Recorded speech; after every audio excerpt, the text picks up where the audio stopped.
This is totally not Danzig, and you're listening to the Shred Shack.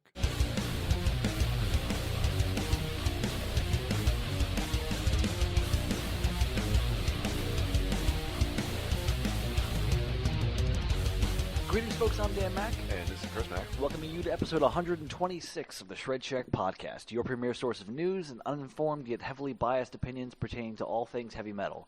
Airing bi-weekly on iTunes, Mixcloud, Google Play, and iHeartRadio, as well as on YouTube at youtube.com/The Shred Shack and youtube.com/AdamantTemplo. I really need to change it to say bi-weekly because I'm always tripping up on them.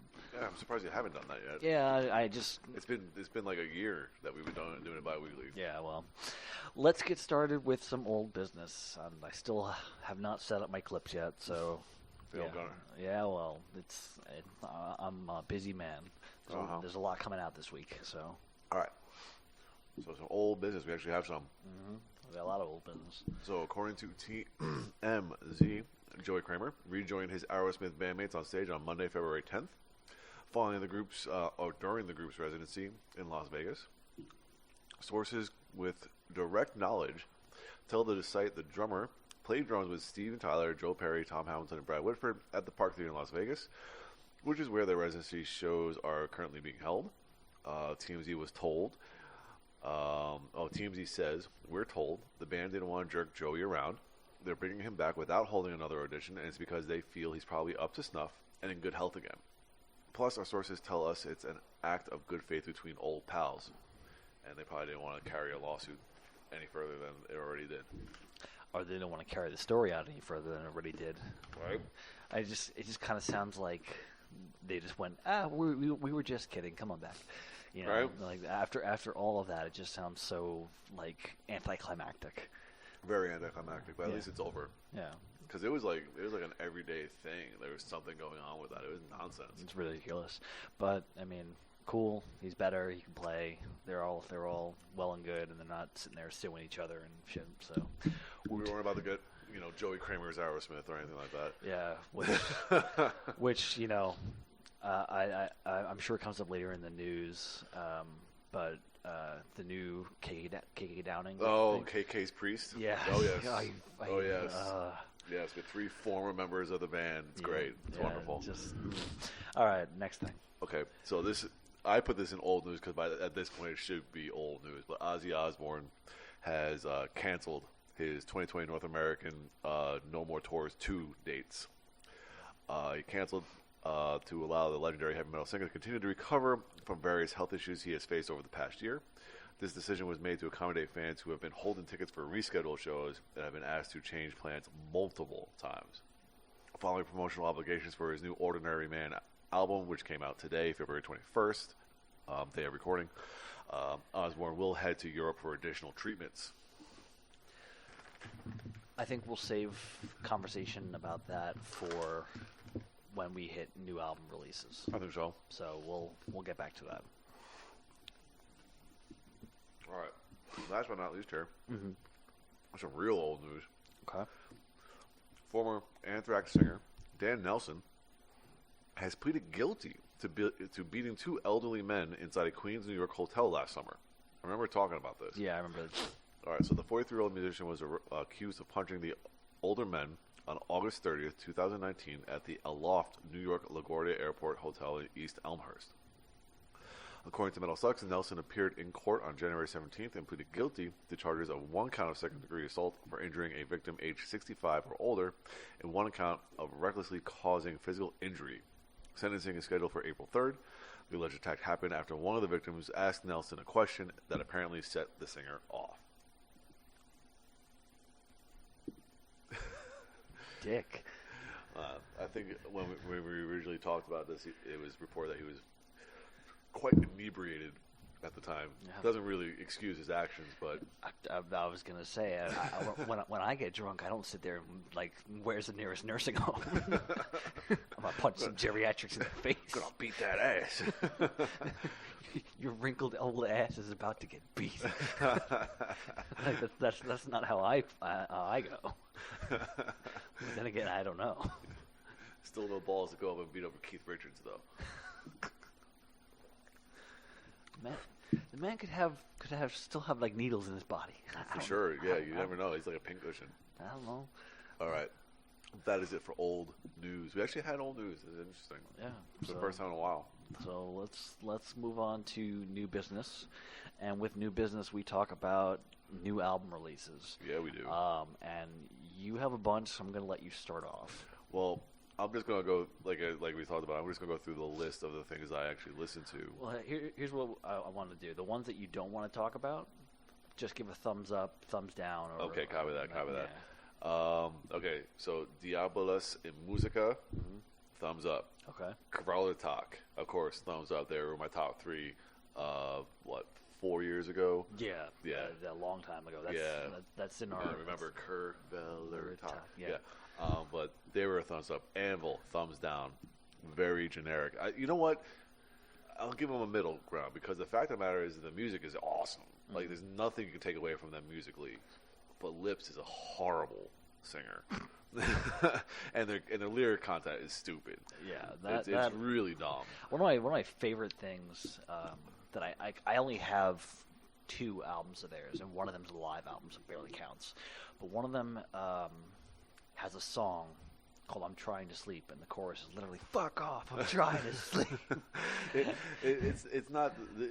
definitely not reinventing the wheel here. But again, musically though, they are incredible. Like Lips is a great guitar player. He writes some really awesome riffs, and Rob, the drummer, is really good. So again, you can't take anything away from them musically. It's their content that really takes things away from them. I'm going to skip over the next one. We'll go back and talk about that one. Necro Wretch. That was thumbs up. What are they like? They were more along the lines of like real death metal, like a lot of growling vocals, nothing clean whatsoever. Cool. Suicide Silence was actually very good. Big thumbs up. Demons and Wizards, it's good. Thumbs up. It's as expected. Yeah, it's as expected. Okay. All right, so I'm going to go back and talk about number 1, Psychotic Waltz. Okay. They were my album of the day a couple days ago. This is the first time I'm actually listening to Psychotic Waltz at all. Like I've heard of them. We've talked about them before on the podcast. This is the first time I'm actually sitting down and listening to them, and they are fucking awesome. Yep. They are super, super good. Everything that you want from a heavy prog band it's all there, all of it. Musically, they're fantastic. Lyrically, they're great. Vocally, awesome. Yeah. He's the one that was also in Dead Soul Tribe, right? Yes. So the flute's in there, just like that one Dead Soul Tribe album. Well, a lot of Dead Soul Tribe has the flute involved. So. You can feel the modern day Jethro Tull vibe. Yeah, he has like the cover of God, what was the album called? The January Tree, I think. No.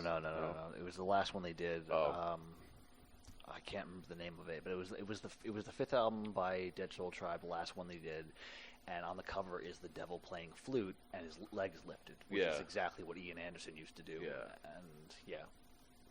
But I mean, you need to pick up that record as soon. Well, you're waiting for it. I'm waiting for it. I ordered it. So. I made the decision this year to save money. I decided to invest in Spotify. Yeah. And I've been getting all these albums to be able to listen to, and I'll purchase them, of course, the bigger name bands, the all-time favorites type of thing. But just to keep up with new releases, it's been stellar. Just let me find the name of the new record here. The God-Shaped Void. Yeah, the God-Shaped Void. All right, and then the other thing I wanted to talk about was Ishan.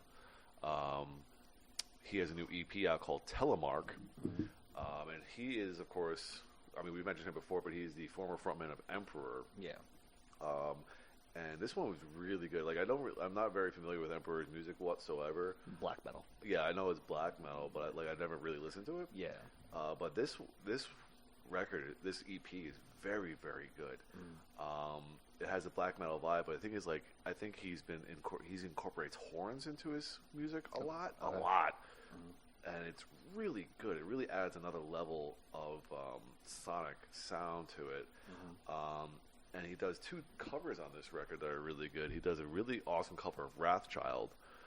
Nice.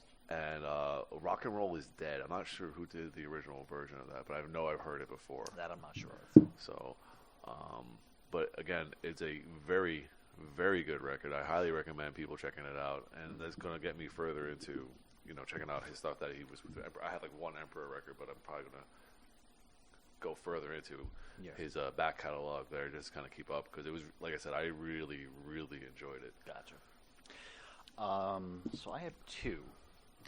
I still haven't listened to Sepultura, unfortunately. Oh, dude.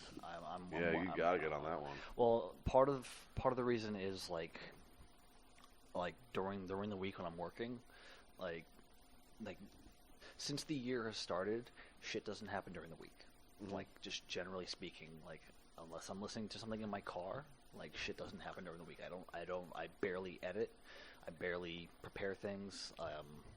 I'll write things at work, but like as far as making videos and whatnot, that shit happens on weekends. Mm-hmm. So like I have a busy weekend coming up because there's like 3 things coming out this week. So I haven't listened to the Sepultura album, and then it kind of got pushed aside because I bought a couple of CDs this past week. And the first one I want to talk about, I've only listened to half of so far, and that's the new Stone Temple Pilots. I got that on my list too. Not as a new release, but like because it came out a couple weeks ago. Yeah, it came out like 2 weeks ago or a week ago or something like that. So first, I listened to the album they did 2 years ago with the new singer. Uh-huh. I was not impressed. I was not feeling it. I just felt it was kind of generic. The singer that they got is not a bad singer at all. It's somewhere between Scott Weiland and Chester Bennington. Exactly where they need to be. Yeah. It's not like they're trying to rehash what they had with Scott Weiland, but it's not going in the same vein as they had with Chester Bennington. So it's kind of a mix of the both. But just musically, nothing on it felt fresh. Walking into the new album, it's all acoustic. Yeah, I was going to say, you have to make that distinction. Which I didn't know at first. Oh, you didn't? No. Oh, okay. I thought we talked about that. I had no clue. So, I mean, if you told me, then I forgot. So I walked into it not knowing, and I listened to the first track, and I was like, not feeling this either. It got progressively better, but thus far I haven't been impressed by it. Uh-huh. So it's going to require a couple more listens for me to really appreciate. But I have a feeling that I'm not gonna be into it the same way that I'm into like the reincarnation of Alice in Chains. Uh-huh. Uh-huh. So it just. Yeah, it's something about it like doesn't quite click. 1 or 2 tracks are good. I got like a Pretty Penny vibe from 1 or 2 tracks, which one of my favorite songs by older Stone Temple Pilots, and that was mostly acoustic. So I got you get some vibes from that, but like for the most part, it's just nothing really sets it apart from things I've already heard and know. So there's that. And the second one I listened to, because it actually arrived early, the new Ozzy album. So I have a lot to say. I had a lot going through my mind while doing my listen to it. Yeah, so, I got about halfway through before you came over. What was the last track you were listening to? Just out of curiosity. Let me see, because it's probably still queued up here. Yeah. What is this one? Holy for Tonight. Oh, you got through most of the album then. Oh, is that most of the album? Yeah, that's track like 9 out of 11. Okay. Out of 11. Oh, really? All right. Yeah, so you got through most of the album. Okay. Then, and I didn't notice, so I gotta tell you something. Yeah. I gotta tell you something right there. So it's. Oh yeah, I'm up to the last songs that don't feature Post Malone. Yeah. Which I have things to say about that too. So with Ozzy, I have to give him credit and appreciation for trying different things, changing up his sound, from album to album. Because if you think about it, you can kind of think of the '80s albums in kind of a lump, because they all kind of feel that similar vibe. From No More Tears to everything thereafter, Osmosis to Down to Earth, Black Rain, and now to Scream, and then to this, it seems like he's always changed up the sound a little bit, and it's kind of been more. I don't want to say with the times necessarily, because up to Down to Earth, I could say it was with the times, and then Black Rain came out, and it was a little bit more. Just I don't know. It felt a little bit more rehashing what they did with Down to Earth.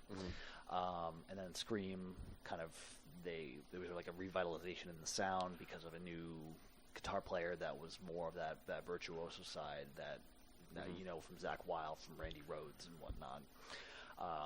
Walking into this, knowing that he doesn't have a virtuoso kind of guitarist behind him, I wasn't sure what to expect. What I got more of was a hard rock vibe. Oh yeah. It's more of like a. There are some songs that are fairly heavy, but it still feels like just heavy hard rock.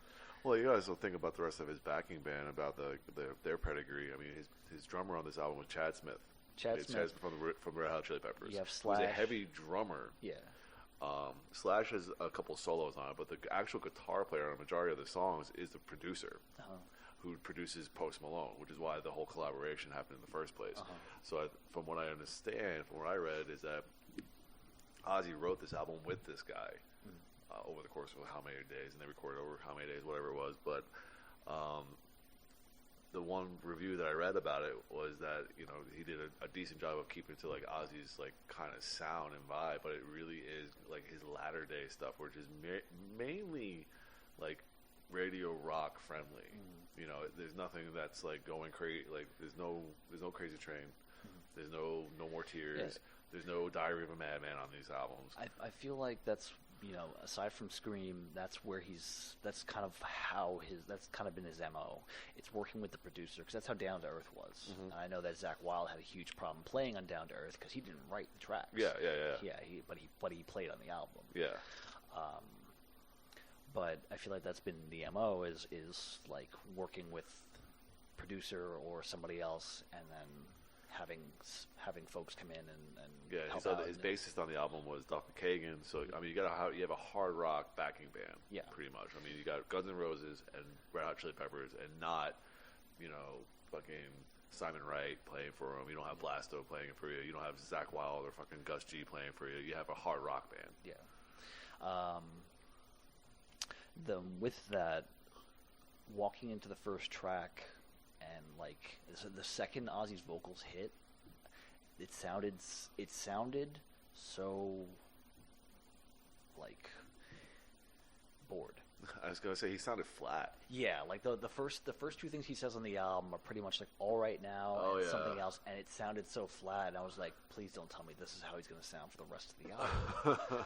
I was so worried about that, but it got better. Straight to Hell is a straightforward track. It's not phenomenal, I feel like the album picked up for me once the third track hit, which is Goodbye. And part of the reason for that was the change in tempo. Yeah, it was a little bit. It picked up a little bit. It picks up and it gets fuzzy, like it's like a guitar sound that I've not heard on an Ozzy album. It gets to be like fuzz, which comes into play a lot more, I feel, in the last track, which you haven't gotten to yet, because I feel like the final track on the album, It's a Raid, is just them having fun. Oh, because it's him and Post Malone, right? Yeah. So, okay. And what I found interesting, because you have the Spotify version, I guess it doesn't include the bonus track, which is basically the song from Hollywood's Bleeding. It's I have that. It's the track that they already released. It's interesting to hear one being brought into one world and one being brought into the other world, because you listen to It's a Raid, and it's almost kind of punky in a way. Yeah, it's again different for Ozzy. It's a strange change-up of sound, and it sounds almost like musically with the upbeat tempo of it, the fuzz, the guitars, it sounds like it should be like a Misfits song. That's could be fun. Yeah, but like it's the kind of them goofing around because at the end they just kind of like start belting out curses and stuff like that for no reason. At the end of the song, it just goes "fuck you all." That's where the E comes in next to it on the Spotify for explicit. Yeah. It's just kind of silly. I got to listen again to the song with Elton John. I got to appreciate it more the second time around. Yeah, I enjoyed that. Yeah, I still enjoy that. Yeah. What I found most interesting, I have a thing about artists releasing stuff like knowing they're close to The end. And that is a very strong topic on this album. It's a very pervasive theme of the end, death, heaven, hell, stuff like that. Mm-hmm. I think I said it in our chat and everything. I'm pretty sure that Ozzy is calling out his death. Oh yeah, for sure. So, which is an unfortunate thing. I'm sitting there listening to it, and I have water in my eyes, feeling like this is the period on it. Am I okay with this being the period on his career? Sure. Again, it's he's going on his own terms. Yeah, I'm content with how it is musically overall, that it can be a period on his career. Is it the best thing he's done ever? No. Is it the best thing he's done in years? Not really. But for what it is, I feel like it is a good closing chapter. I think for that's him. what Ozzy has been very good at, is surrounding himself with a good supporting cast. Yeah. So that he will never put out something that absolutely sucks. Yeah. He will put out something that's decent, that was serviceable, Yeah. dad rock kind of thing. He'll never go out on a complete whimper. Mm-hmm. He will just ride it out. Mm-hmm. So I very much agree with you on that one. Yeah, there were like I said, I like the fact that even at this very late stage, he's still willing to try something different, and with whether it be the influence of the producer or his own thing, there's a couple of little tiny surprises that may not please some people, but I found them to be interesting and quirky for what it's worth. And it's definitely going to be one that I'm going to listen to a couple more times. I'll probably end up spinning that more often than not, just to kind of fully get it. Uh-huh. So, I still have to listen to Demons and Wizards because that came today too. So, but Yeah. only had so much time. So Yeah, I mean that was my driving album today, and again it was, you know what to expect. Yeah. They've already released two. I mean, it's John Schaefer writing music and it's Hansi singing, so it's you pretty much know what you're gonna get. yeah. There's not much surprise there. But So- that being said, I'm sure it's great. But the thing is, that's just like I said with a lot of the stuff that we said for Tool when they release a new album, it's all the same stuff. But the thing is, that doesn't make it not good. Yeah. I mean, they just know what they're doing, and they know what we want. Yeah.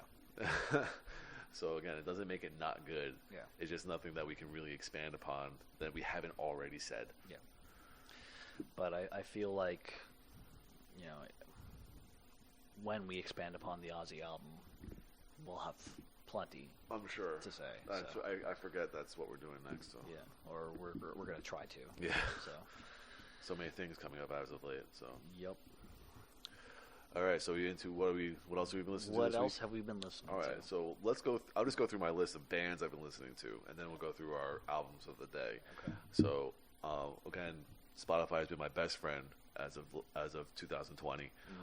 So I caught up on a lot of new releases from the beginning of the year up until I started keeping track of it. So the new Clint Lowry solo record from Seven Dust, really good. Ambient Dawn had a release out. Delane has a new album out called Apocalypse and Chill, which is a lot of fun. I just find the title so silly. It's so silly, but the thing is, it doesn't distract from the music. It's Yeah. still really fun, I'm just surprised that a band like them would have such a silly title. right? Yeah. The new Kirk Winstein, that's really good. I think we talked about it on the podcast with Pat. yeah. But he does a really good cover of Aqualung. Really? Oh, dude, it's so good. That's cool. The newest record from Avatarium. Oh yeah. Yeah. You know, I'm so mad because they just come out with like material like fairly quick. They're up to 4 albums. Wow. Last time I checked, we had "Girl with the Raven Mask," and suddenly that's album 2. Oh shit, really? Yes, So I'm yeah. I'm still 2 records behind. I have the first album, then it's "Girl with the Raven Mask." I love that record. That's and, a great one. And then something like Hurricanes and Halos or something like that. Shit. I can't remember. And then "The Fire I Long For." Wow. So I was like, man, how am I so behind? The new Stone Temple Pilots. Yeah. And then I did some catch up stuff. Just when going through the things and just catching up on bands that like, oh my god, I should probably listen to them. Like God the Throned. I think they released something new recently. This group called Poppy. I just heard of them because they opened up the last NXT event. Well, not only that, but they're also going to be on tour. We'll talk about them later on, but they're on tour with, I think it's Deftones and Gojira. Oh. So I was like, all right, well, I got to check them out. And they reminded me a lot of Baby Metal. Okay. Initially. And then I went and listened to some Baby Metal, and holy shit, Baby Metal blew my fucking mind. Like, and no matter what you say about, like, because I listened to the latest record, Metal Galaxy. Yeah. And it's really good. Like, no matter what you say about, like, the 2 female singers, like, that band knows what it's doing. Yeah. I mean, that music is incredible. They're another one that's prolific. They're up to 3 albums. Yeah. Now, so. I've been hearing about the band Rival Sons for a long time, so I checked them out.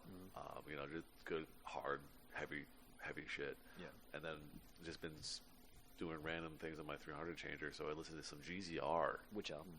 The one with Burton Bell. So, Plastic Planet. Yeah, that's the one, yeah. And then a couple of different soundtracks, which are in our albums of the day, which we'll get to in a minute. Gotcha. I don't think I put this into any of my albums of the day, but I got through the rest of Alice in Chains. Oh, so you're past Alice in Chains in your A through Z now? Yeah, I got past Alice in Chains. So I got to listen. I listened to Black Gives Way to Blue, The Devil Put Dinosaurs Here, and Rainier Fog. Now, Black Gives Way to Blue, like, it's one of those things that, like, I listen to and I'm like, man, like, I don't know how I know these songs so well, but I know these songs really, really fucking well. I don't remember listening to the latter day Alice in Chains stuff as much as I should have to know as much as I do. Yeah. You know? Yeah. The downside was, like they were strong for that first album, and then The Devil Put Dinosaurs Here came out, and as a whole, it's literally the band's worst album. Like, really? It's so dull. It's just boring. It's just boring. Like, I tried to sit there and like. So how was Rainier Fog? Rainier Fog is like basically second. It's between the two because, like, I mean, there's a huge margin of error there. But Rainier Fog is good. It's kind of just gets back on the right track and everything. But yeah, it just doesn't compare to what they were doing with that first one. Because part of the problem is that it all sounds like Jerry Cantrell solo. It doesn't sound enough like what Alice in Chains was. And they got a singer who can do some of the things that Lane did, but they stick to sounding more like Jerry Cantrell. So the vocals sound like Jerry Cantrell just dubbing himself over. And it's like that diversity in the vocals is kind of lost in latter day stuff. It sounds great, but for what it is, it's just, and for what the band is and their legacy kind of thing. Yeah, I mean, it really just sounds like he's redoing Degradation Trip a lot, which we actually do talk about later on. Okay. And then I got up to Alien Ant Farm. I saw that. Which I listened to the first 3. I was actually recommended to go back and listen to the second one by Bird from the One Up Cup, because he's a fan of theirs. Because I was like, I love the first album. You know, that's the one with Smooth Criminal and all that kind of stuff. Yeah, that's the one they made themselves on. Yeah. And then the second one and the third one, I was much more passive to. So it was suggested that I go back and listen to the second one in particular, because apparently it's better than I'm giving it credit for. Gotcha. So I'm going to do that at some point. carry on with the next thing. So it's one more Alien Ant Farm album, and I go on to Alan Landau, which is excitement. Yeah, that's awesome. Which is going to be fun because in like a week or two's time, Alan Olson comes out. Yeah, I was going to say you have the new run coming out with Alan Olson. I have to get that. That's going to be sweet. Yeah, I'm actually kind of excited for that because I think we talked about it before. Is like I never disliked her as the front woman for Nightwish, so it's going to be interesting to see what she can do with Russell Allen. Yeah, I'm curious because it sounds like a clash of styles and voices, so I'm curious. So let's go through. All right, so we got albums of the day. We'll start off with about, like you said, 2 weeks ago. We got some Dimmu Borgir. What? Eonian. Yeah. And then Arion, Theory of Everything. I wish I had listened to Theory of Everything that day. Because that's only happened once that we both listened to the same record. Album wasn't bad, the Dimmu Borgir album. They're straying from their roots a lot. Is this the newest one? Yeah, it's the latest one, and okay. they are. I felt like while listening to it, it was almost unrecognizable. Really? Yeah, it was strange, because I'm used to like I'm slowly getting into the back catalog, but I'm used to Death Call Armageddon and forgot the one after it. Whatever. In Sorte Diaboli. So I'm used to like that more symphonic black metal vibe. So like even from that they've strayed. Even though like they started off a little bit more probably strictly black metal with some symphonic elements, but like they've strayed even further from that. And I mean, it wasn't bad, but it was weird. Yeah. So. All right, we got Candlemass, King of the Grey Islands. Yep. And I listened to Silosis, Cycle of Suffering. That is the newest record from Silosis. We got Live at Budokan by Dream Theater for you. And I listened to The Novelist, their newest record, C'est la vie. Yeah, I wanted to listen to a Dream Theater record, but I was like, I don't want to listen to just one. So I was like, let me listen to all right. one. I listened to the Crow soundtrack, which is just 90s nostalgia, let me tell you. But you know what the best part about listening to this record, though, is listening to it, and it's very gothic kind of sound. I mean, it's also kind of like a little hardcore. You got like some Rollins band in there. You got The Cure, Nine Inch Nails, and all of a sudden, out of nowhere comes fucking Pantera and just throat punches you. That's the badge. Yeah, just absolutely just knocks you on your ass, and then you're right back to the fucking. Like, where the fuck did that come from? Like, what's going on? Absolutely insane. And then you listen to the solo album by Belladonna, Joe Belladonna, that is. Yes. All right. You listen to Fozzy. Yep. Is that the self-titled? Yeah, self-titled. That's before they were doing. They considered themselves like a real band. They weren't just being that whole like we got stuck in Japan for 20 years. And I listened to Richie Kotzen, 50 for 50. I think I got about 25 tracks in, so that's only halfway through. Remember, this is his 50th birthday gift to himself. Yeah. 50 songs. And it ranges. There's a lot of range on it, and it's very good. I recommend it to Dad, because I think he would really like it. Of course, on the day that it was released, the 50th anniversary, you listened to the self-titled Black Sabbath album. Fuck yeah, I did. And I listened to Insania. Jesus Christ. World of Ice. What's that? Yeah, World of Ice. The Hymns of Insania, Stockholm, Part 1. Whatever. It was good. It was fun. Rainier Fog, Alice in Chains for you, and I listened to Corvello Talk, Splid. That's their newest one. Yeah. Here we go. Some memes. We missed a couple days. The other day, you listened to Cathedral, The Guessing Game. That was a weird one too. Like, was that new too? They're broken up now. Oh, okay. That's right, because I didn't find any accounts for them when I posted it. You're right. But I was so used to them being kind of like I don't want to say doom metal sound, but like kind of like a groove metal sound. And this album was like super progressive. I was like, what the fuck happened? Well, that means I probably. Well, look at the cover, dude. It looks like the cover of a Yes album. It was strange, and even the vocals were a little jarring because I was so used to hearing this more gritty sound, and then suddenly there's these like cleaner vocals. I'm like, what? Okay, I'll take it. Well, 2 days ago you got Sabaton Heroes, and that's when I was probably in my third or fourth listen to Psychotic Waltz. Yeah. Yesterday you listened to Peter Gabriel 4. Yeah, I did. And I listened to Overhead Diaboltros. This is a band that was recommended to Brandy and I from her uncle. They're kind of in the same. They're instrumental, progressive from Dublin. They're in the same vein of like Explosions in the Sky and bands like that. Very good. Good driving music.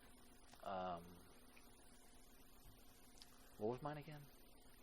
For that day? It was Peter Gabriel. Peter Gabriel 4. Okay, yeah. Like I was having a day at work where I was just like, I need to fucking relax because like it was like I got. Like, was it a day like that? No, it was one of those like I didn't get much sleep, so and the weather sucks. So I'm like, okay, I need something to calm me down, chill me out, and like it was a Peter Gabriel day because it was that album and Up,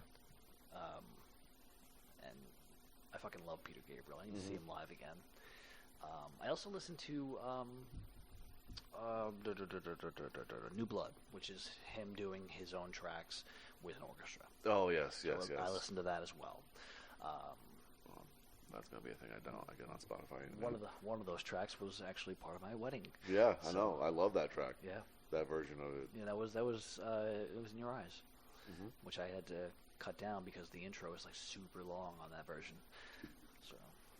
And then, of course, today's album of the day were Demons and Wizards 3 for me, and then you listened to the Wayne's World soundtrack. Yeah, that actually plays into my my Should I Want thing for later. Oh, okay, cool. So. Cool, because I actually while we were talking, I came up with a thing I want, so we'll both have something to talk about. Okay. So that is, we are now like 30 minutes into the podcast, and now we actually get to the news. Yep. All right, so general news. Cradle of Filth has announced the departure of keyboardist Lindsay Schoolcraft. She has cited a road to recovery and this being the best decision for her well-being and mental health, and the split seems amicable. Okay. I mean, if it's for the sake of one's mental health, then I'm all for it. Yeah. All right, so we got Ozzy Osbourne and his son Jack Osbourne will take part in conversation with comedian, radio personality, author, and actor Jim Norton at the 34th edition of the South by Southwest Festival in Austin, Texas. Also scheduled to appear are Trent Reznor and Atticus Ross of Nine Inch Nails, who will join Emmy Award-winning executive producer and writer Damon Lindelof to discuss their work on the HBO series Watchmen. That's cool. Yeah, I mean, that's another thing I need to get. It just sounds like Watchmen soundtrack. They don't really say much about. Yeah, there's no real information. There. It's just they're going to be there. And I cut out a lot, like, I skipped over a lot of words here. Because, like, they're really sucking that Ozzy Osbourne dick here. Grammy Award-winning musician and cultural icon. Yeah. Ozzy Osbourne. Yeah, I was going to say, like... And then they got the other one here. Is also scheduled to appear are Oscar, Golden Globe, and Grammy Award-winning composers. It's not songwriters, composers. Trent Reznor and Atticus Ross of Nine Inch Nails. So they're really licking them balls. All right. Limp Bizkit frontman Fred Durst is among the worst director nominees at the 2020 Razzie Awards. Also known as the Golden Raspberry Awards, the satirical annual event celebrates the, quote, worst films, actors, actresses, and others in the industry from the past year. Durst earned his nomination for his work on the movie The Fanatic, which flopped spectacularly in theaters when it was released last August.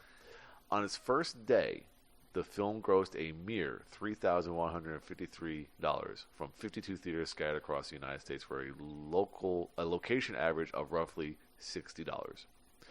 In a handful of theaters, it grossed $10 or less. The highest gross was $737 at the Arena Cinelogue in Hollywood, California. Gross $10 or less. Movie tickets are like how much now? Right, that guy. That's someone who saw a matinee. I was gonna say, or they like gave them away, and they just kind of ate the amount there. They couldn't even give them away. People were paying in theater to not go to the movie. Tears in their eyes. Yeah, so it should be like up with him and like Glenn Danzig. I think that's a movie we should I was get and watch. As soon as I saw that, I was like, you know what, that might be right up there with Veronica. Like it'd be Veronica and then The Fanatic. I kind of want to do a similar thing for Imaginarium, even though I'm sure like that'll be good. At least it'd be entertaining or decent at least. But I kind of want to do one for that.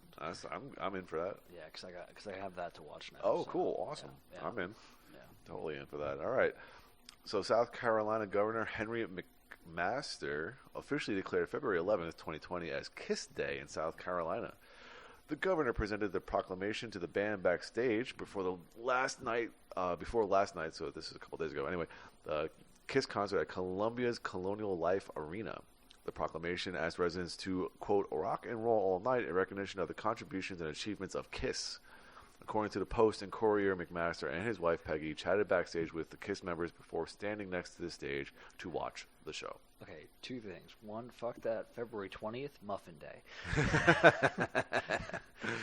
Two, I just like this is rock and roll all night in recognition, but don't party every day. Get back to work, you lazy fuckers. Remember, he's the governor. He's got to have a working city. Seriously. Rock and roll all night, but don't party too fucking hard, you goddamn slackers. You can party every day, all day on Saturday. And then hang over on Sunday, and then come back to work Monday. Yeah. We have a schedule. We have a city to run, All right. damn it. Here's a little bit of fun here. Mm-hmm. All right, so we got Henry Rollins. He has joined the voice cast of Netflix's upcoming reboot of the cartoon He-Man and the Masters of the Universe. Created by Kevin Smith and produced for Netflix by Mattel Television and Powerhouse Animation Studio, Masters of the Universe Revelation is based on the Masters of the Universe franchise that gave the world He-Man, Skeletor, and other iconic characters. Rollins is set to voice Triclops, a bounty hunter and inventor who can see in all directions using his rotating head visor. The rest of the all-star roster of actors include voicing the show's characters include Mark Hamill, of course, as Skeletor. Oh, that's nice. Lena Headey from Game of Thrones as Eva Lynn, Sarah Michelle Gellar from Buffy the Vampire Slayer as Tila, Alicia Silverstone as Queen Marlena, and Justin Long as Roboto.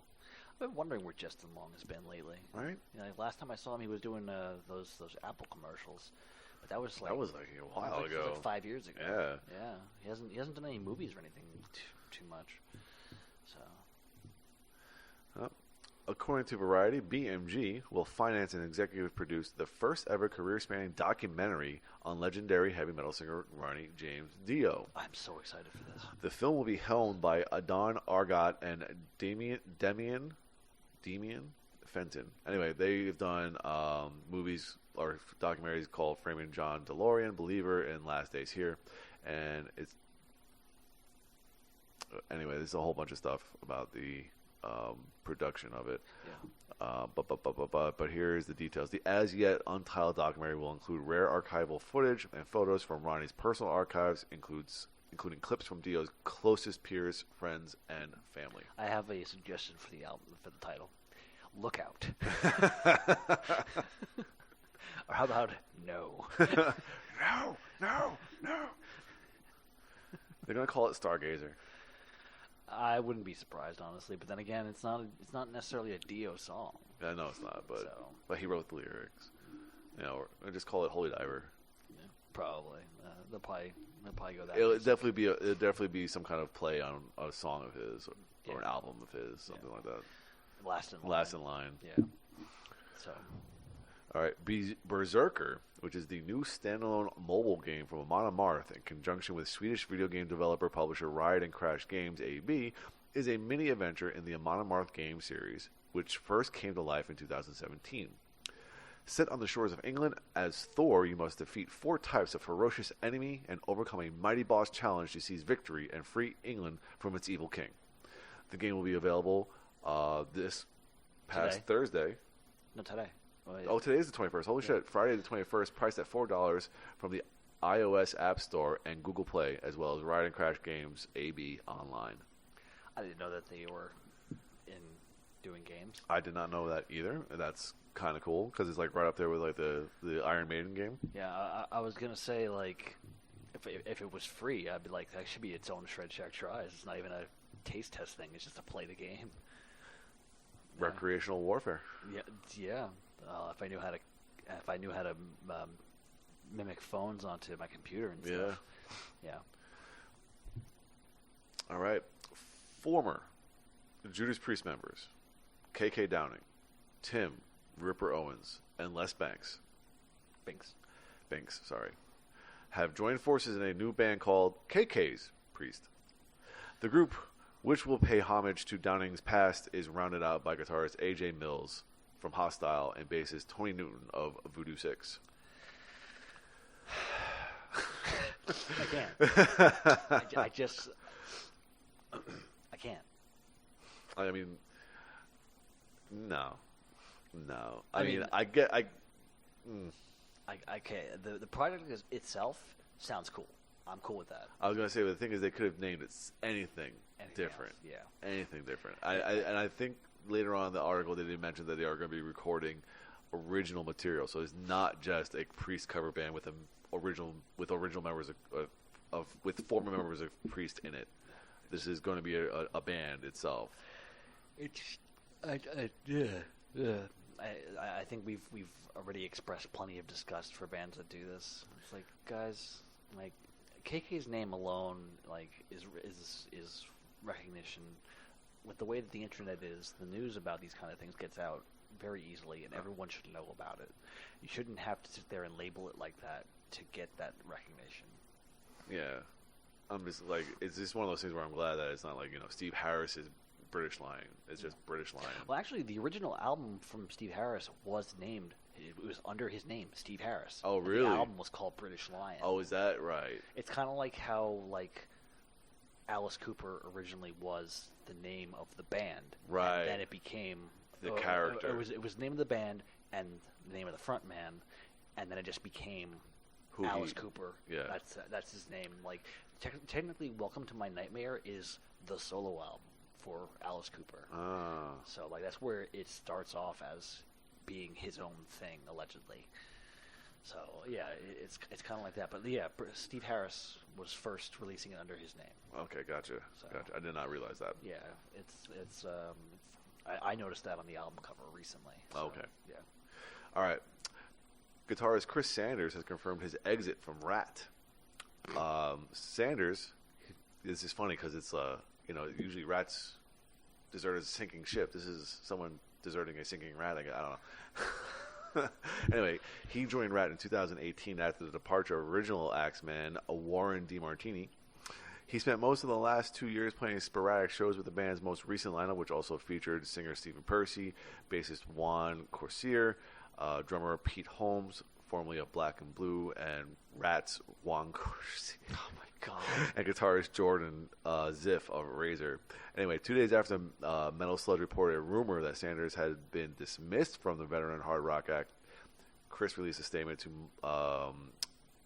a website called Mike Gaub's Headbangers. Anyway, he was announcing his retirement from the music industry. Mm-hmm. He wrote, "At the beginning of the year, I sent an email to Rat's management that I would not be renewing my contract for 2020. After playing music in some form for 25 years, I've retired from the industry," unquote. Sanders' statement comes just 1 day after Piercy said in a radio interview that Chris was, quote, missing in action. Yeah, I saw the missing in action thing first and then passively saw this. Yeah. It's funny because Rat has been in the news a lot recently, only because I think is this thing with the missing guitarist. I think they're about to announce a tour, and apparently their music's going to be featured in a new Geico commercial. So there's a lot of Rat shit going on this past week. Rat shit is right. This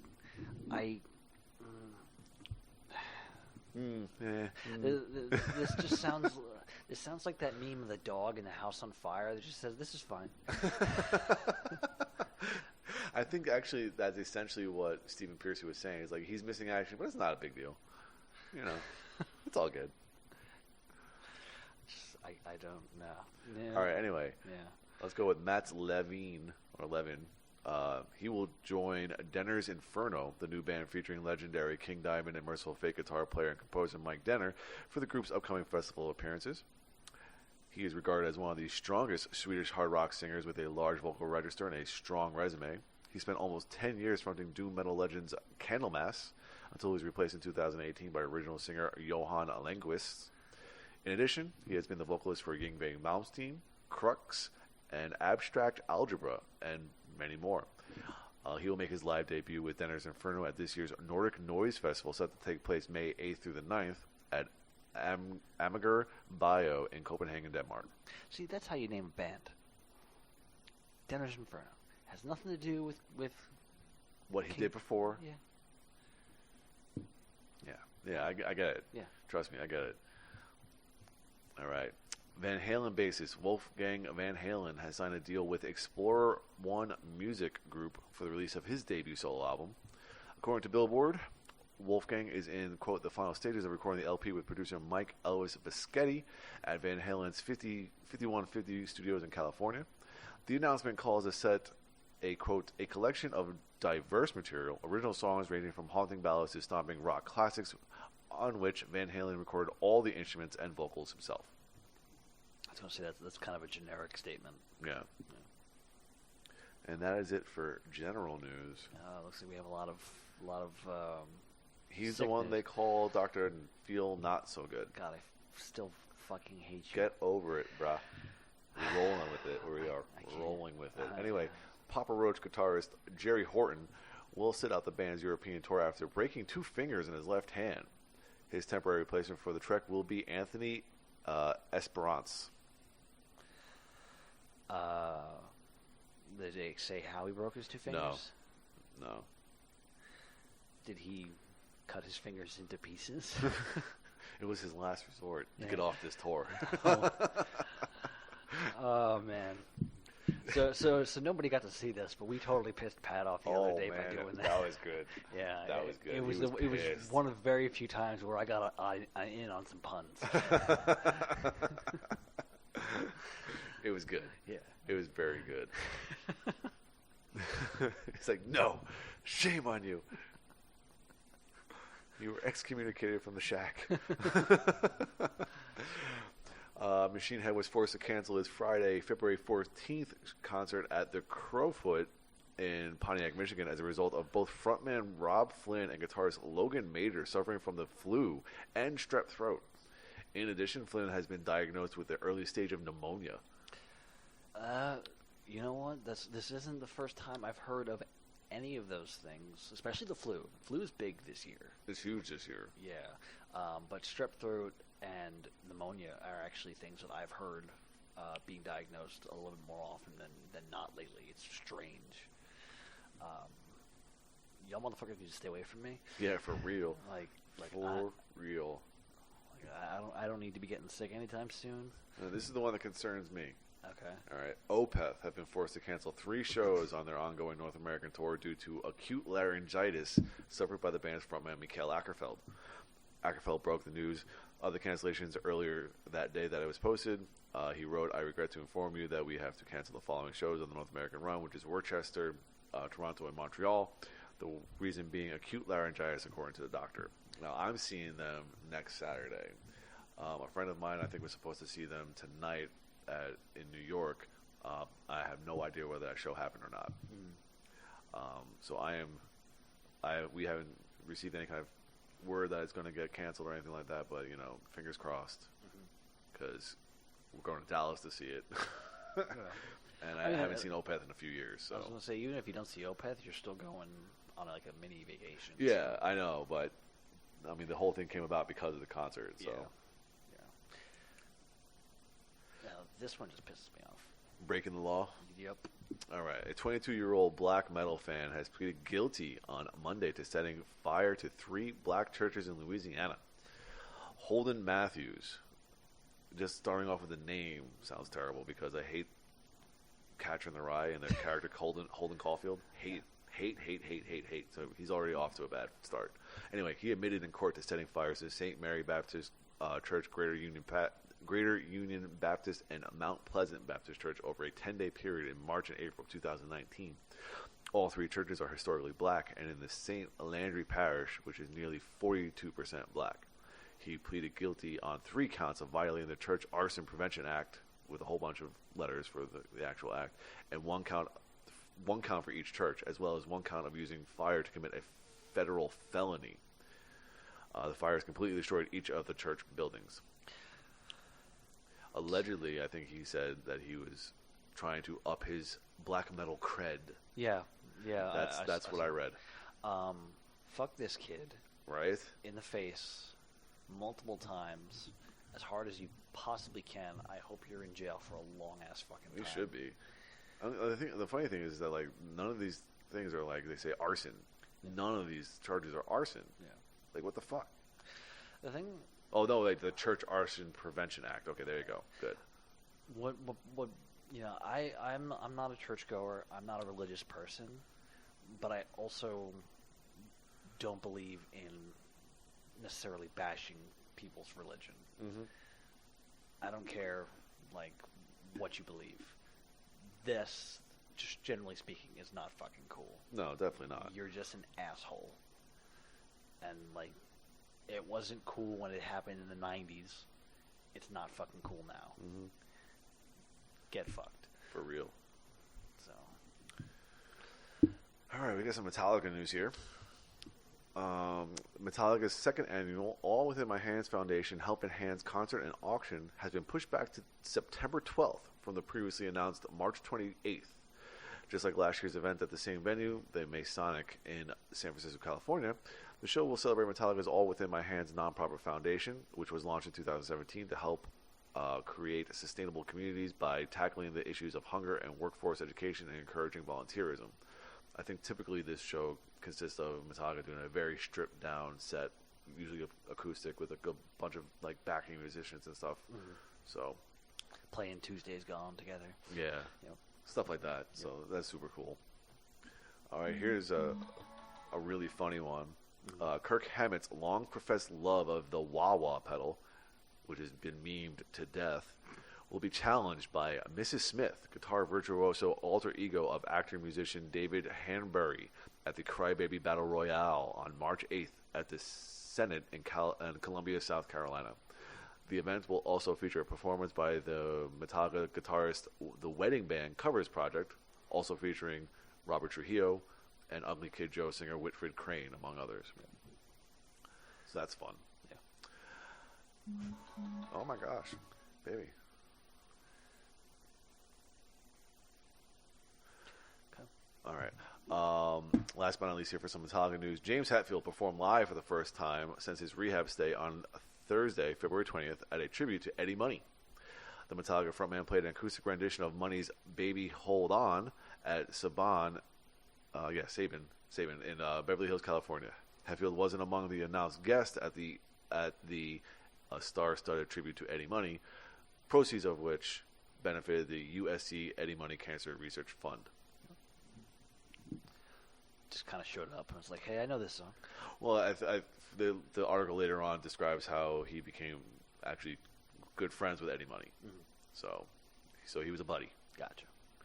All right, we're going to do 2 more things and then I got to take a leak. All right, so we have nothing for your favorite section.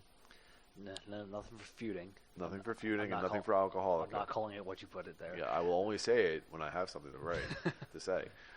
All right, so we got some merchandising though, so we're going to go into that. Yeah. Excuse me. So Global Merchandising Service and Super 7 have collaborated to create a 3 3/4 inch reaction figure for Ghost. The figure is based on the character of the sinister Pope Papa Amrphis III, who was the frontman on Ghost's third album, Ameliora. This reaction figure embodies the dark themes and ominous charm of the original Pontiff. The figure is also available through select independent retail stores.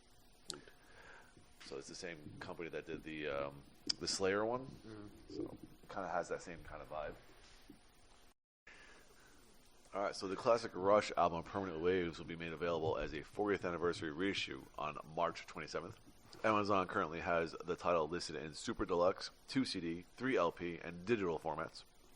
The Super Deluxe edition will feature 2 CDs, 3 180-gram audiophile black vinyl LPs, and a 40-page hardcover book filled with the reimagined artwork of original album designer Hugh Sim, unreleased photos from the band's archive, and an exclusive 12,000-plus word essay. Remember, this is Rush we're talking about. The Abbey Road Mastering Studios 2015 album remaster is made available on CD for the first time. CD2 is loaded with unreleased bonus live tracks from 3 stops on the Permanent Waves World Tour 1980, Manchester Apollo, Manchester, England, Hammersmith Odeon, London, England, and Kiel Auditorium in St. Louis, Missouri, all newly mixed by the band's longtime producer, Terry Brown. All right, so 2 things about that. One, unless this was already in the works, they're really just jumping on capitalizing on Neil Peart's death like right away. I have a feeling that this is something that had to be in the making for a while, though. I was going to say, I'm sure some people can rattle off a 12,000-plus word essay on Rush without any sort of prompt. So, but it takes time to like remaster stuff, and like all these live performers, they're probably like picking and choosing. And, I'm just hoping that that's the case, and this was a planned thing beforehand. So, but 2, it's just kind of funny. It's like Manchester, England, London, England, and Missouri.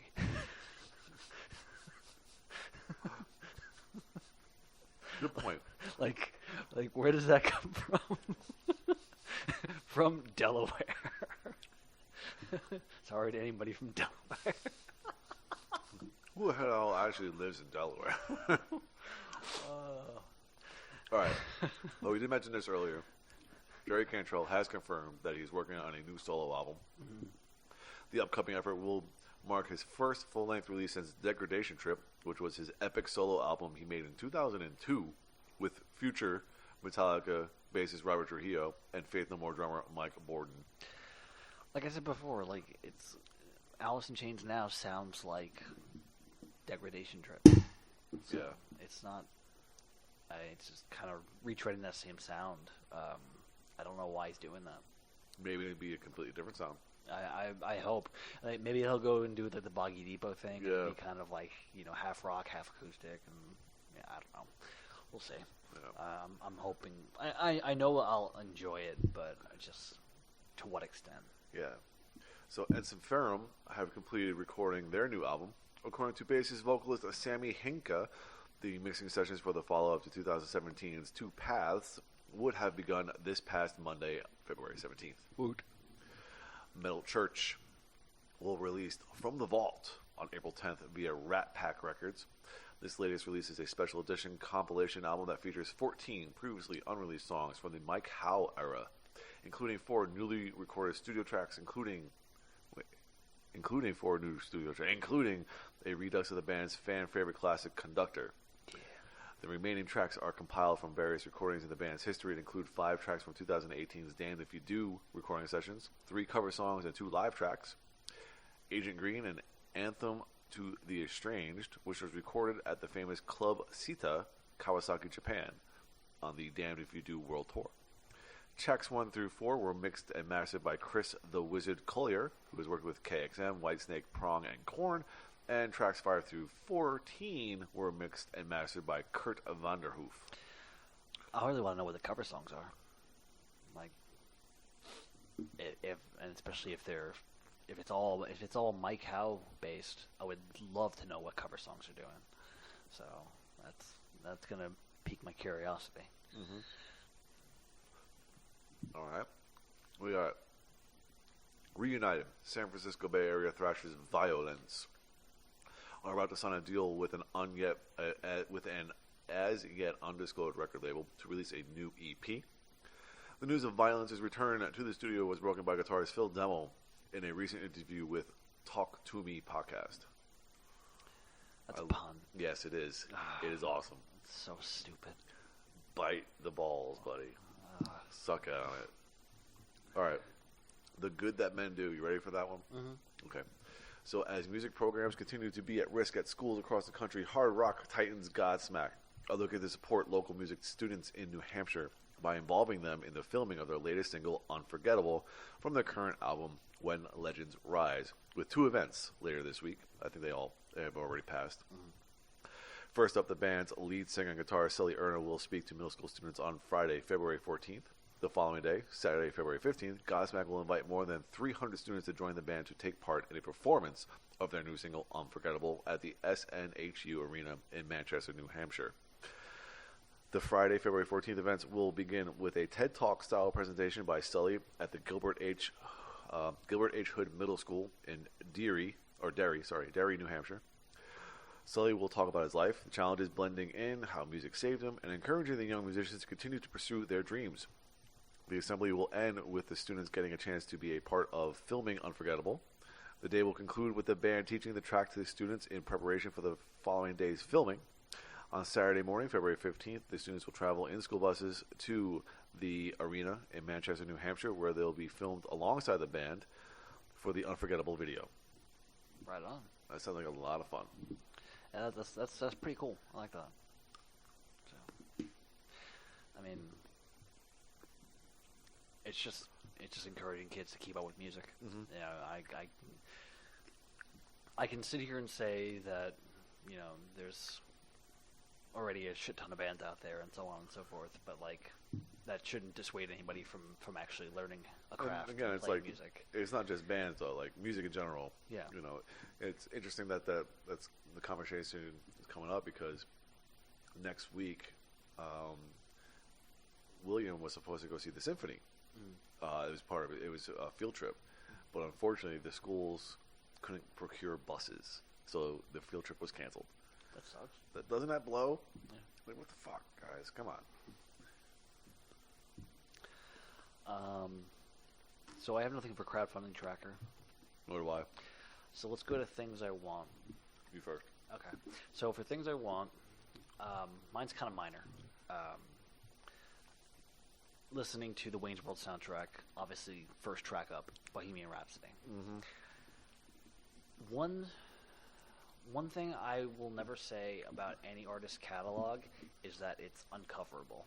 Some people will sit there and say that nobody should ever cover the Beatles, and They've been covered to death. I know, but people say that they some people hold certain artists' catalogs as being like holy. You don't touch it.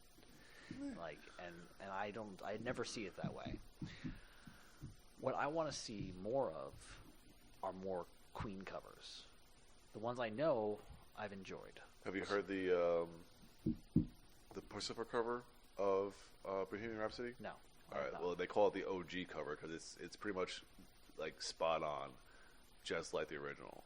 Like again, it's one of those songs that people probably say cannot be covered. Yeah. But they do a damn fine job of it. I see. The thing is, I even songs that are as elaborate as Bohemian Rhapsody, I don't consider that to be uncoverable. I think that you put the right person behind the project, and it can be magic.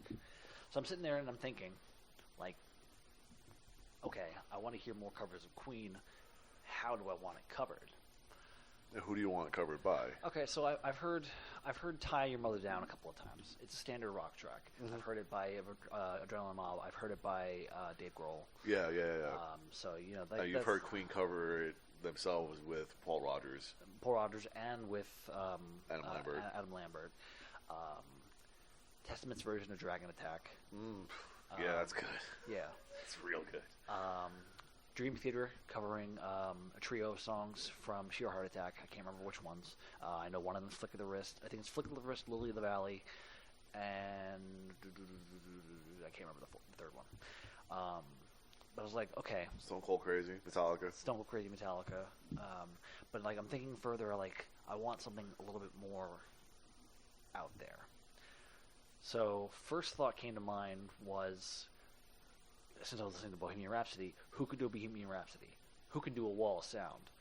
Wall of Sound is Devin Townsend. Oh, for sure. Devin Townsend, I think, could pull off a great rendition of Bohemian Rhapsody. He doesn't have the same like he probably, I don't think he can hit the high notes like Freddie Mercury and Roger Taylor could. But he can have background singers do that for him. He can do plenty. We've seen him do plenty on his solo albums. But his voice is definitely suited for the song, and his general approach to the studio would be ideal for that song. What I would also like to see is a symphonic black metal band cover Bohemian Rhapsody. I think that would be interesting. That would be interesting. Okay. Would you like it with their style of vocals, though? Depends on the vocalist. Okay. Again, like as far as vocals go, it depends. It depends from band to band. So, if they were like super shrieking, no. If you're talking about somebody who's just kind of like very gritty, like Shagarth from Dimmu Borgir, sure. Okay. To an extent. I would like a lot more clean than anything else, but but I was also thinking I'm in Love with My Car by a band like Killswitch Engage. I feel like someone could metalcore the shit out of that. I would love that. I feel like someone could definitely metalcore the shit out of that. I would absolutely love that. Wow. So like there are a lot of tracks that I would love to be heard covered by a particular artist. Keep Yourself Alive, March of the Black Queen, which is an incredible track.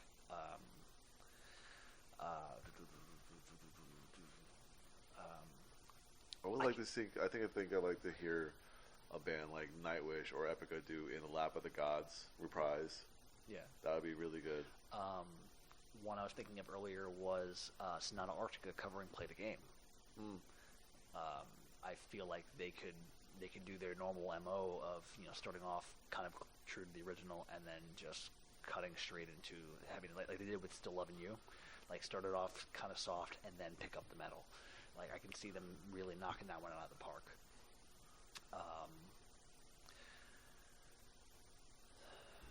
A band like Van Canto can cover like "Don't Try Suicide." I feel like maybe Tool would be really good to do "Innuendo." So there's that. I think a symphonic metal band would be great to cover "The Show Must Go On." Yeah. Yeah, I feel like that is such an epic song. It's made to be done with orchestral work. Oh yeah, that would be badass. Yeah, like yes, like Blind Guardian.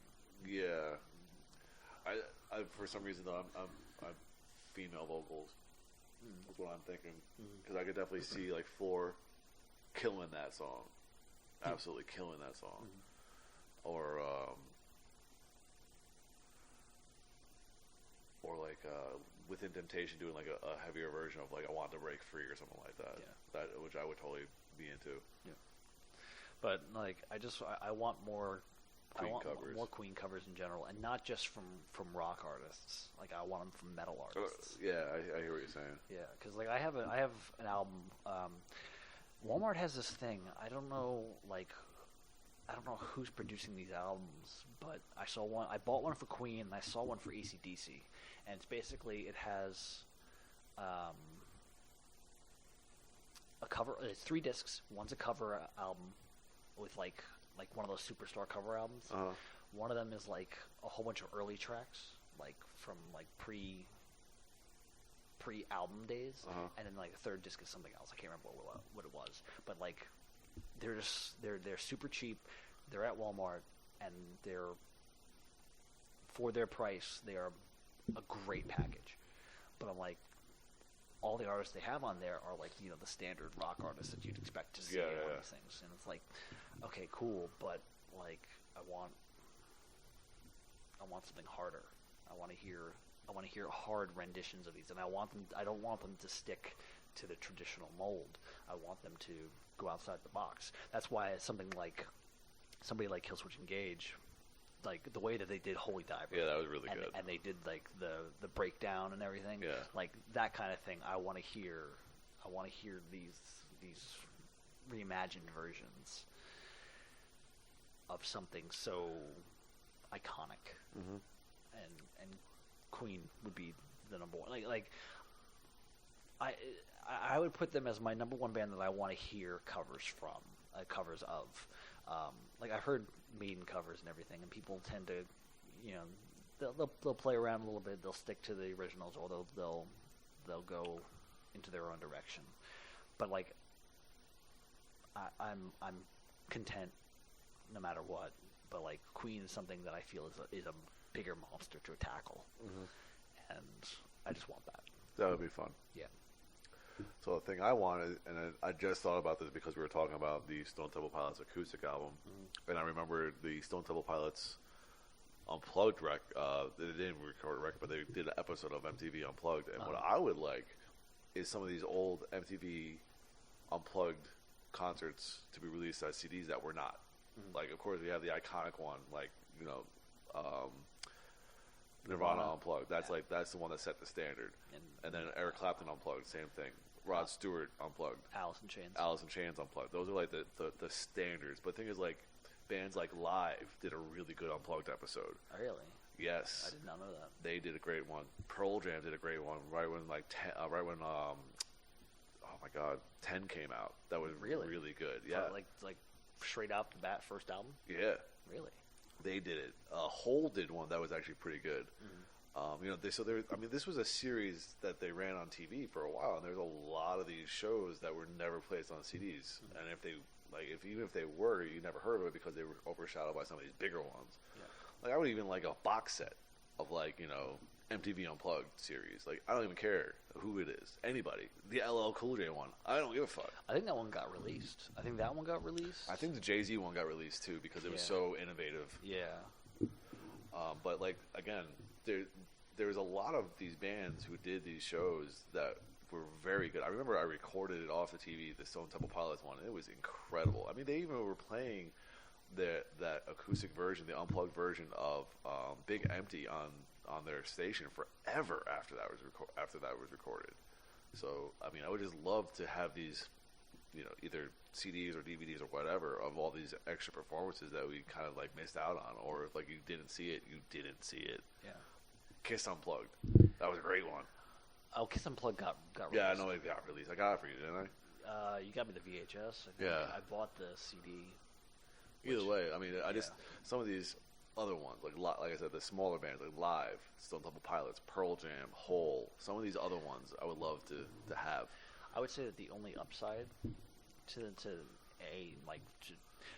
upside to the times is that you could probably now go online and find these on YouTube. Oh, for sure. And if you were really, really itching to hear them like just as they were, then you could probably just extract the audio. But like a legit release would probably be cool. Yeah. So.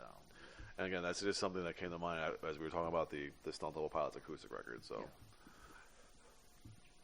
Yeah. I kind of wish that more acoustic stuff would happen with harder bands. That'd be just, you know, when Opeth did it with Deliverance, Damnation, not Damnation. Sorry, Damnation. Like phenomenal. Yeah. So. Yeah, because it's complete like departure from everything they did. And the thing is, I also really liked it when Foo Fighters did it as a second disc on their album In Your Honor. I mean, it was the really hard rock stuff on the one disc, and then it was a completely different album on the second disc. There's I have a live album from Sonata Arctica, and they cover Letter to Dana, which is great early track from them. But they play it live and acoustic, and it's like they turn it into a sing-along. You know, like how like the Bard song. The Bard song is that, you know. And that's another band that should be doing an acoustic album is fucking Blind Guardian. Oh, they just did the symphonic album, so they gotta come up with a hard rocker, and then they can do acoustic if they want. Well, they're already working on their next album. Yeah, so I know. It'll probably be a little bit of time. Yeah, I think you're gonna be holding your breath on that one. I'm content with their catalog, so whatever. But yeah, acoustic is cool. Yes, Grandpa's guitars are cool. Yeah, they are metal, despite what Metalocalypse says. What are those, chairs? Those are Grandpa's guitars. Okay, let's go on with our news. Right, so we're up to concert news now. Okay. All right, so festivals.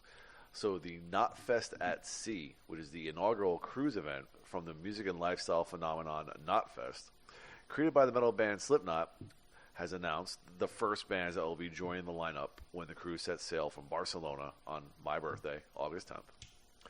As well as 2 headlining sets from Slipknot, the cruise will feature a killer lineup of performances from Anthrax, Behemoth, Devil Driver, Seven Dust, Skindred. Is that horror? I think it's horror. All right, anyway. Higher Power and Sleep Token, with more to be announced. Yeah, that sounds lovely. Yes, it does. That sounds wonderful. Yeah. All right. So that, oh my gosh, I'm way far. There you go. That is festival news. Mm-hmm. You ready for some touring news? Yes, I am. All right, here we go. Rage Against the Machine has announced a 40-date world tour. The reunited quintet will play its first shows back together in March at several cities along to or near the Mexican border, including El Paso, Texas, Las Cruces, New Mexico, and Phoenix, Arizona. Afterwards, they will headline the 2020 installment of Coachella in Indio, California. The rest of the spring and fall will see the group playing a number of arena shows and festivals, including Boston Calling, Firefly Music Festival, and Ottawa Blues Fest. In August and September, Rage will play a handful of shows in Europe. Cool. And the interesting thing about this, and I'm not sure how well it's going, but Tom Morello announced that to try and combat scalpers, the band themselves purchased a good portion, like a percentage of tickets at each venue, and they themselves are selling those tickets at a slightly marked up price to the fans, and that the proceeds from those tickets that they are selling will be donated to charities in the area of that particular venue. The tickets that they are selling are capped off at $125 a piece, and apparently they are randomly selected throughout the stadium. So it's not like they're just selling like front row seats or back row seats. They're randomly selected through the stadium, which I don't know how that works. Like, if they randomly pick like a front row ticket that costs $125 and the one in the back costs $125. Yeah, that would I'm not sure how this is whole working, but good luck to you guys for trying to fight $800 scalp tickets. Yeah. Good luck. Well done. All right, Megadeth and Lamb of God will be joining forces on a co-headline tour across North America this year, presented by SiriusXM. And to add to the firepower of this already formidable tour, Trivium and In Flames are joining, making this the must-see heavy music package of the year. The 55-date trek will be split into 2 legs, the first of which kicks off June 2nd at Jiffy Lube Live in Bristow, Virginia. June 12th. And wraps August 1st at the Concord Pavilion in Concord, California. The second run launches on October 2nd at I Think Financial Amphitheater in West Palm Beach, Florida, and runs through November 13th at the Reno Event Center in Reno, Nevada. Hashtag no San Antonio. Hashtag no San Antonio dates. Maybe an Austin date. It's probably an Austin, Dallas, and Houston date. Or I've been seeing a lot of stuff kind of skipping over even Austin lately and going to like Fort Worth, El Paso. And there's also a venue called the Woodlands, which I think is between here and Austin, and Irvine, Texas, which is I think right around the Dallas area, because I think that's where I'm going for like the show. The show that I'm going to see, I think it says it's Dallas, but I think it's like in Irvine, which is again right outside of Dallas, I think. Gotcha. Anyway, Deftones will embark on a North American headline tour this summer, support on the Live Nation-produced 20-date trek, which will kick off on July 27th and conclude on September 5th, will come from Gojira and Poppy. Woot. Powerman 5000 have lined up some dates in March. None of which are in San Antonio. Well, I think there's one in Texas, but it's like not anywhere close. Yeah, I don't think it's like Beaumont or something like that. No. Yeah. Hell Yeah has announced the Perseverance Tour of the U.S. with All That Remains, Butcher Babies, Saul, and Deep Fall. These headline shows will lead the band to the radio festivals they are set to play all around the U.S. this spring. I'm sure that's coming around here. I don't think so. I don't think it's coming anywhere near here, actually. The Pretty Reckless will launch a 2020 headline tour this spring and marks the band's first run of shows since 2017. The thing with Hell Yeah just made me think of you remember the Strong Bad cartoons, right? Yes. Homicide Runner and all that. There's one where he gets an email from a woman and he accidentally deletes it, so he's like waiting for them to email back, and he gets like this delete. this illegible email from somebody else that he tries to delete it, and it ends up going saved forever. That's what I was thinking. I was like, the one band I don't want to see is going to come here Every time. Going to come to my backyard and play a show. Backyard barbecue tour. Nightwish will play a select amount of dates in North America at the end of the summer. The short trek will kick off on September 8th in Toronto and will include shows in Los Angeles and New York. Not anywhere around here. Nope. Not even close. Yeah. Alter Bridge has announced a spring run that is set to launch this May. The trek will include select festival appearances as well as headline shows with special guests Blackstone Cherry and Saint Asonia. The tour kicks off on May 1st in Atlanta and wraps up on May 24th at Rocklahoma in Pryor, Oklahoma. The tour will make stops in Huntington, New York, Sayreville, New Jersey, New Orleans, Louisiana, and Houston, Texas, to name a few. This one's pretty cool. Yeah. Primus will pay homage to prog rock legends Rush this summer with a tribute to Kings, a cross-country tour that will feature the Bay Area trio playing Rush's classic 1977 album A Farewell to Kings in its entirety, in addition to their own music.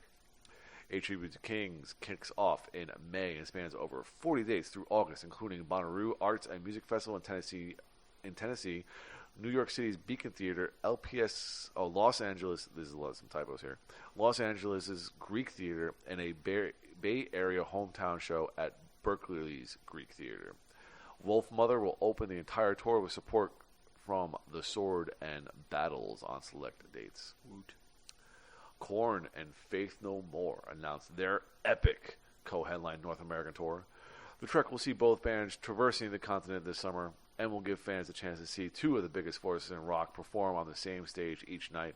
The tour will also feature special guests Darren Malakian and Scars on Broadway, Helmet, Spotlights, and 68 on select dates. I think the one in Austin is just going to be Korn, Faith No More, and Scars on Broadway. That's cool. Yeah.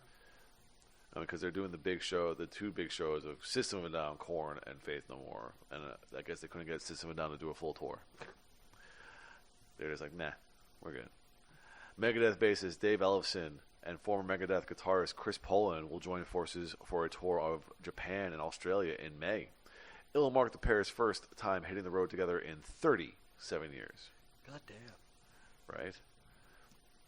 This fall, Epica and Apocalyptica will join forces for the Epic Apocalypse Tour.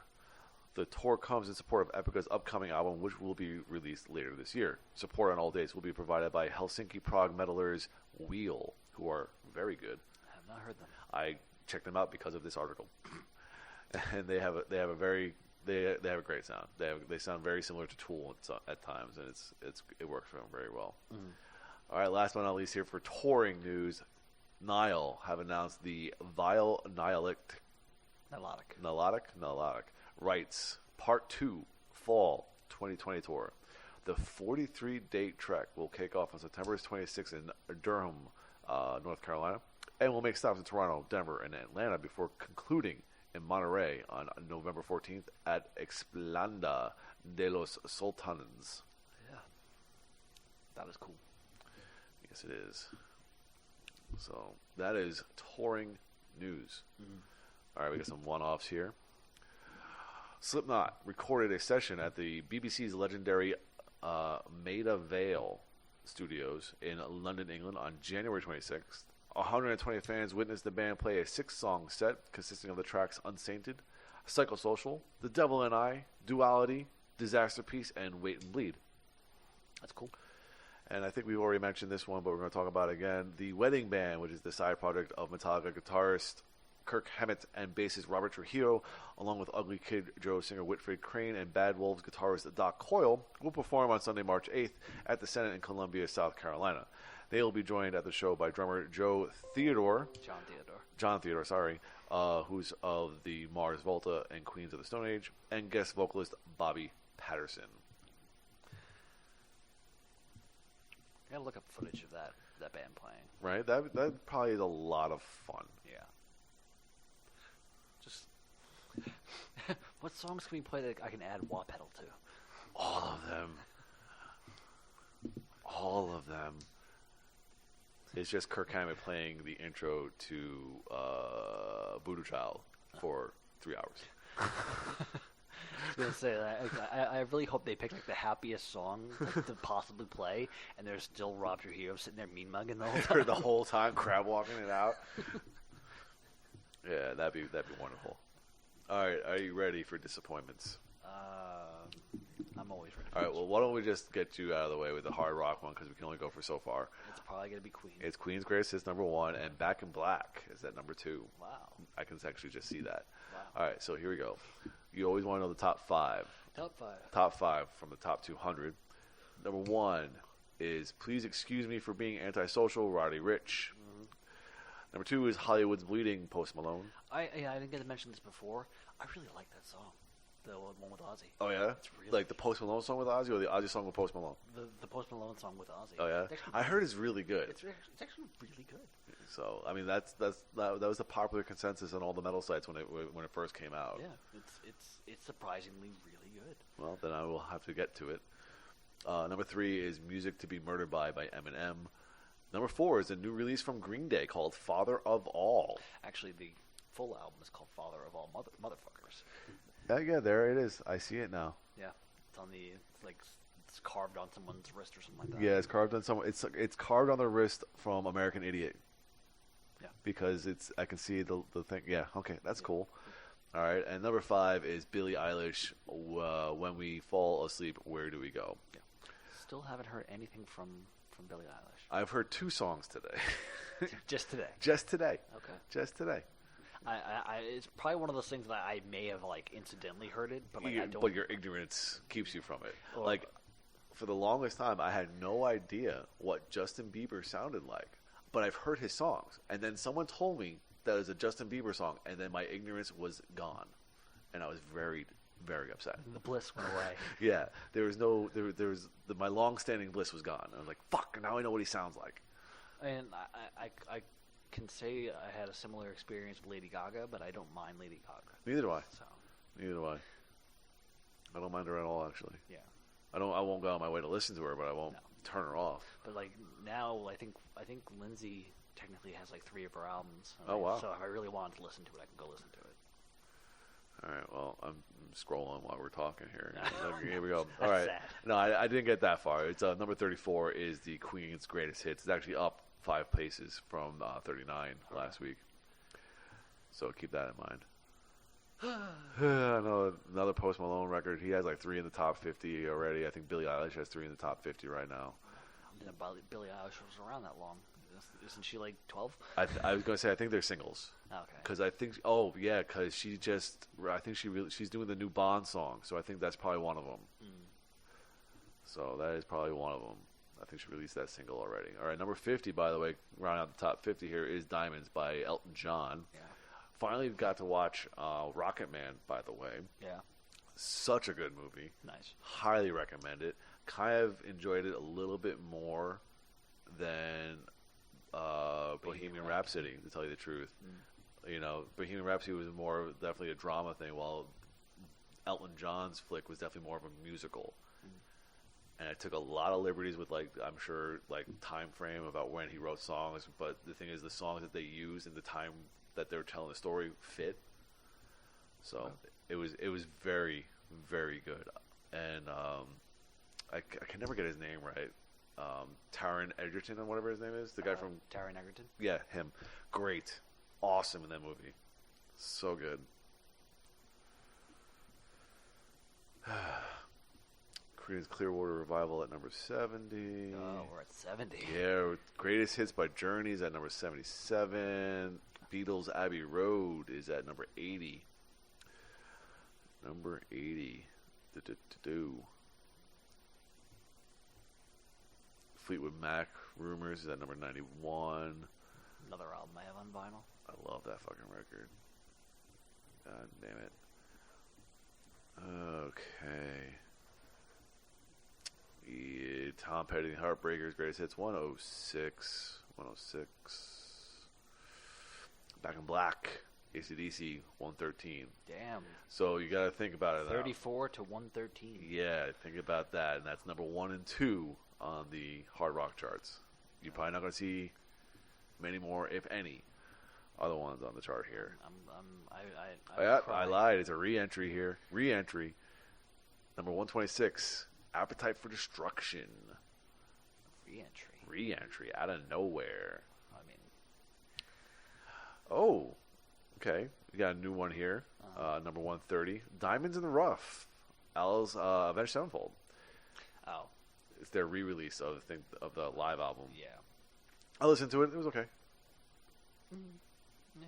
I really lost interest in them, specifically after the stage. But even before that, I was kind of fading on them. Yeah. I will always go back and listen to pretty much Nightmare and back. Even Nightmare, I was kind of passive too. The self-title was pretty good though. Yeah. A lot more hit or miss. I feel like as they've progressed, they've had as each album comes out, the number of hits, I don't want to say hits as in commercial hits, but as far as where they hit the mark, it kind of just goes down by 1 or 2 each album. Yeah.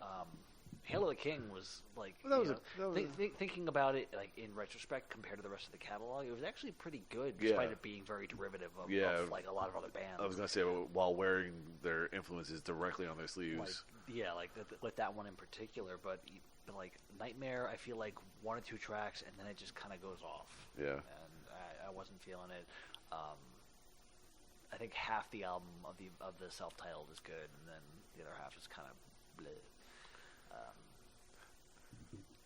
All right. Well, anyway, 138. Nevermind.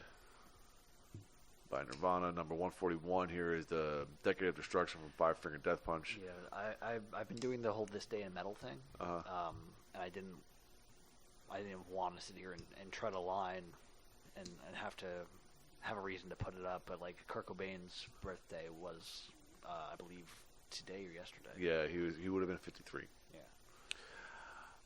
We will probably see a new Five Finger Death Punch record in the top here next week. Or not next week. It comes out next week, so the following week we'll probably see it somewhere.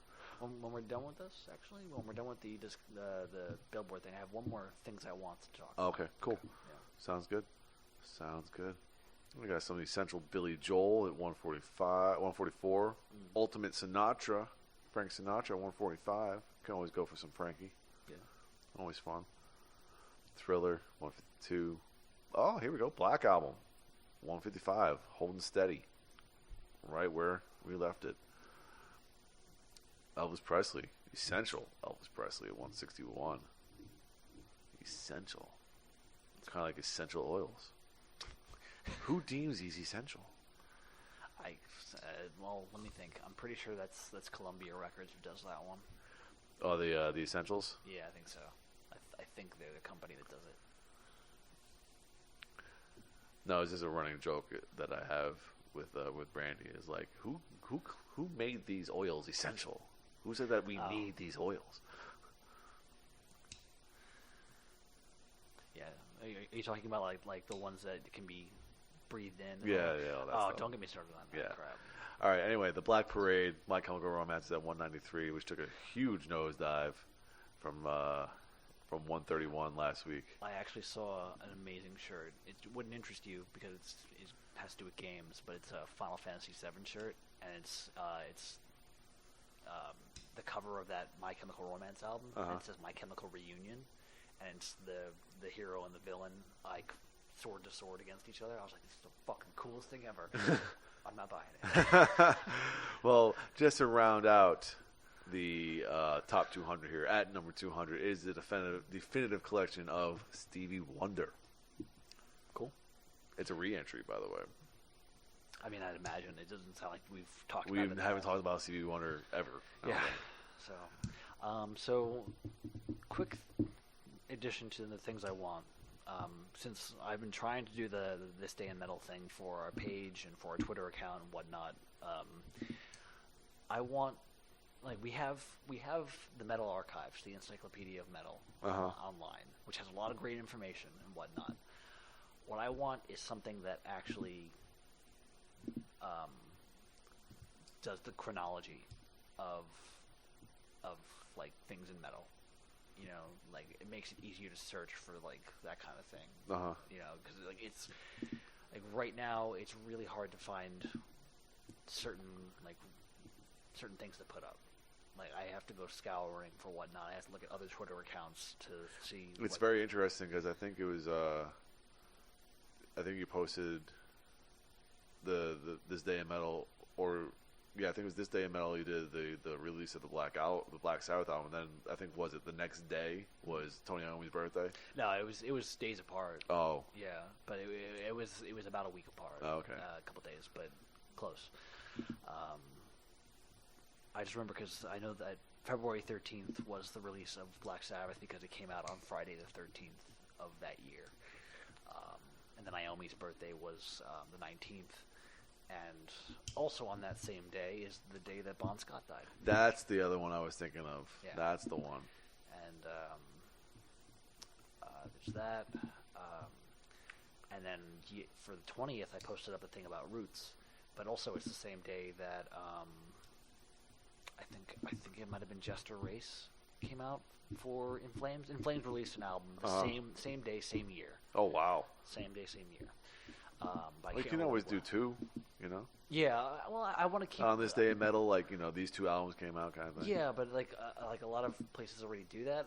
I want to keep it just strictly one thing, and then, you know, I have something for next year. Yeah. And we can just sit there and talk about it next year. Yeah. So... That's right. We're already a year ahead of you. I'm a forward thinker, so I am ahead of the game here.